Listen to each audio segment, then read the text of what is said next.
નમસ્કાર વિદ્યાર્થી મિત્રો, આજના આ શૈક્ષણિક સત્રમાં આપ સૌનું સ્વાગત છે. સીધા જ મુદ્દા પર આવીએ તો આજે આપણે ગુજરાતી વ્યાકરણના એક એવા વિષયની વાત કરવાના છીએ જે સ્પર્ધાત્મક પરીક્ષાઓમાં સીધા માર્ક્સ અપાવે છે, અને એ છે સંક્ષેપીકરણ. લાંબી વાતને ટૂંકમાં પણ એકદમ સચોટ રીતે રજૂ કરવાની આ એક અદ્ભુત કળા છે. આજના આ સત્રમાં આપણે 5 મુખ્ય બાબતો પર ધ્યાન આપીશું. સંક્ષેપીકરણ એટલે શું, તેને લખવાના 3 તબક્કા કયા છે, એક વાસ્તવિક ઉદાહરણ, કઈ ભૂલો ટાળવી જોઈએ, અને અંતે આકર્ષક શીર્ષક કેવી રીતે પસંદ કરવું. તો ચાલો સૌથી પહેલા વિભાગ તરફ આગળ વધીએ.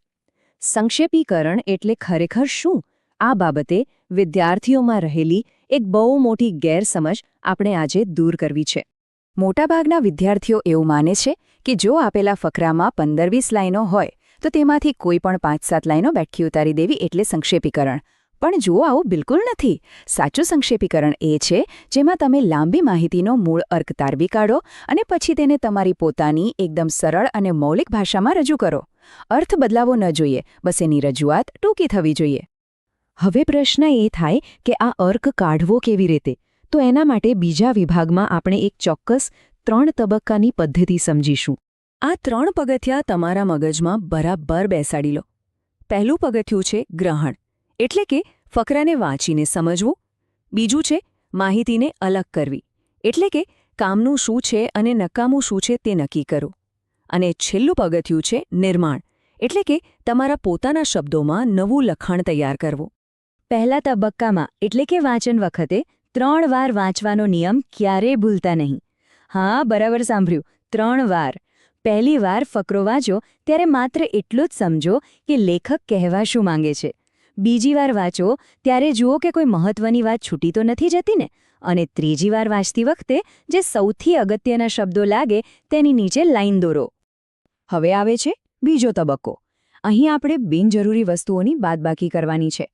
ફકરામાં વપરાયેલા ભારેખમ અલંકારો, જ કે તો જેવા નિપાતો, વારંવાર એકની એક વાતનું થતું પુનરાવર્તન અને વધારે પડતા વિશેષણોને કાઢી નાખવાના છે. આપણે માત્ર નક્કર હકીકતો જોઈએ છે, શણગાર નહીં. ચાલો આખી વાતને વધુ સ્પષ્ટ કરવા માટે ત્રીજા વિભાગમાં એક વાસ્તવિક ઉદાહરણ જોઈએ. અહીં મૂળ ફકરામાં તમે જોઈ શકો છો કે કેટલા બધા ઉદાહરણો આપ્યા છે. ઓનલાઈન અભ્યાસ, બેન્કિંગ, ખરીદી, મનોરંજન વગેરે. હવે આટલું લાંબુ લખવાની કોઈ જરૂર નથી. આ બધા જ કાર્યોને આપણે એક જ નાનકડા વાક્યમાં સમેટી શકીએ છીએ કે મોબાઈલથી અનેક કાર્ય સરળ બની ગયા છે. થઈ ગયો ને એકદમ ટૂંકું અને સચોટ. એવી જ રીતે જો ફકરામાં આંખોને થતું નુકસાન, સમયનો બગાડ અને એકાગ્રતા તૂટવા જેવી આડઅસરોનું લાંબુ લિસ્ટ હોય તો આપણે એ લિસ્ટની નકલ નથી કરવાની. તેના બદલે સીધું જ લખી શકાય કે તેનો અતિરેક નુકસાનકારક છે, તેથી મર્યાદિત ઉપયોગ કરવો જોઈએ. મૂળ વાત પણ આવી ગઈ અને શબ્દો પણ બચી ગયા. વિભાગ 4. સામાન્ય ભૂલો અને સાવચેતી. આપણે સાચી રીત તો જોઈ લીધી, પણ પરીક્ષામાં માર્ક્સ ક્યાં કપાય છે એ જાણવું પણ એટલું જ જરૂરી છે, ખરું ને? મોટા ભાગના વિદ્યાર્થીઓ એક બહુ મોટી ભૂલ કરે છે. તેઓ મૂળ ફકરાની બેઠી લાઈનો ઉઠાવે છે અને વચ્ચે સંયોજકો મૂકીને તેને જોડે દે છે. કેટલાક તો વળી પોતાના મનથી નવી માહિતી ઉમેરી દે છે. આ બિલકુલ ખોટી રીત છે. સાચો રસ્તો એ છે કે ટૂંકા, સ્પષ્ટ અને તમારી પોતાની મૌલિક ભાષામાં વાક્યો બનાવો. મૂળ ફકરાની બહારનું કંઈ જ ઉમેરવાનું નથી. એકવાર સંક્ષેપીકરણ લખાઈ જાય એટલે ઉતાવળમાં સીધો નવો પ્રશ્ન લખવા ન માંડતા. જરા થોભો, લખેલા જવાબને ફરી એકવાર વાંચો.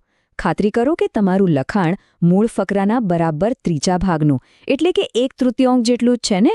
અને હા, એ પણ જોઈ લો કે કોઈ અગત્યનો મુદ્દો છૂટી તો નથી ગયો ને. હવે પહોંચ્યા આપણે છેલ્લા અને 5મા વિભાગ પર. આ છે તમારા સંક્ષેપીકરણનો તાજ, એટલે કે યોગ્ય શીર્ષકની પસંદગી. શીર્ષક હંમેશા એક વિશાળ છત્રી જેવું હોવું જોઈએ જે ફકરાના સમગ્ર વિષયને પોતાની અંદર આવરી લે. તે કોઈ એક જ શબ્દ હોઈ શકે, કોઈ રૂઢિપ્રયોગ હોઈ શકે.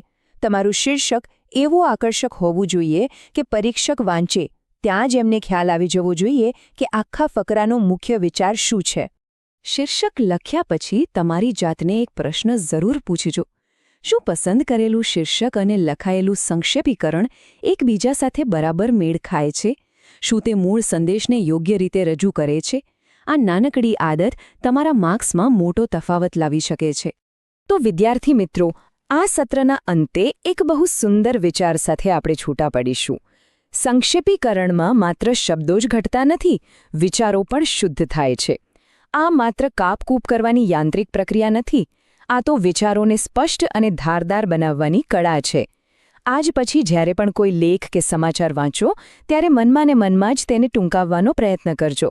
સતત મહાવરાથી તમે ચોક્કસ આમાં નિપુણ બની જશો. આજના આ સત્રમાં જોડાવા બદલ આપ સૌનો ખૂબ ખૂબ આભાર.